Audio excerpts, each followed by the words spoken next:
se ko ndeba ugeze ngo ndeba n'akavura gatangiye gutonyanga ishingiye uhirirwamo yenyine reka mpamagara umupapa wanjye twe tuganira gatoya kubona n'imvura bihise twasangira n'akanya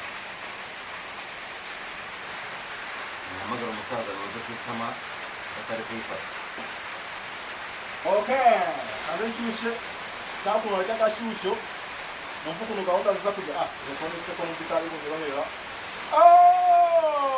yes bro narigiye gupiga ariko ubwo mise mbiparika reka nita niganje singiye cyaka agenda muri kano kafura ko senda ntabwo icupa nkarengwa ntariye n'imitanara ariko ataramagara bajya ku isoko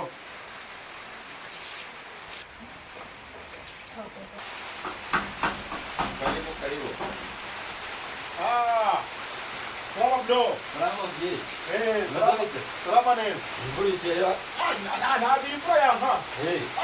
Nitari ibi. Injirano. Thank you. Merci beaucoup. Rero. Yes.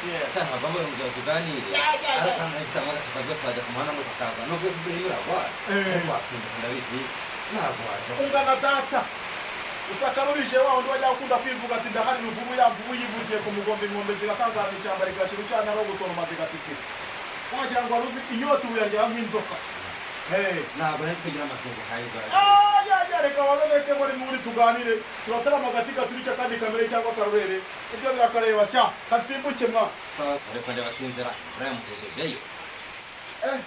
No, hanza hari imvura y'umutamenwa. Narinyishe. Reka. Sha. Inyota yanjye gakurenza malaria. Cheers musaza.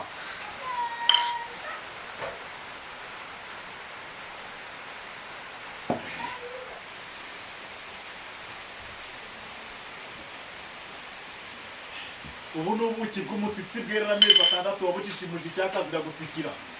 Sha, barayivuguye bashyizemo ubuki bwo muri nyungwe sha. Musaza rero nta kintu kinze nuko nari mpagaze. Twasangiye akabisi n'agahiye. Kandi ejo ni job ntabwo tugomba no kurara turengereye. Nta kibazo rwose. Reka nkamini naye ni yamamire. Tuzongera tuganire ubutaha nta kibazo. Mu gitondo nakazi nawe twanza n'amasaha. Sawa.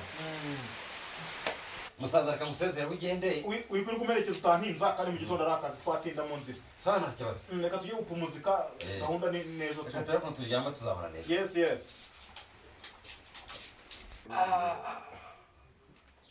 Cyane nsinze kuko none bagiye no gucaginga telefone dore nta nakariro nakajye karimo pe. Reka mbekizeho gatoya kariro unge dushe ndasanga hagiye amakariro mbare kunjya mu kazi.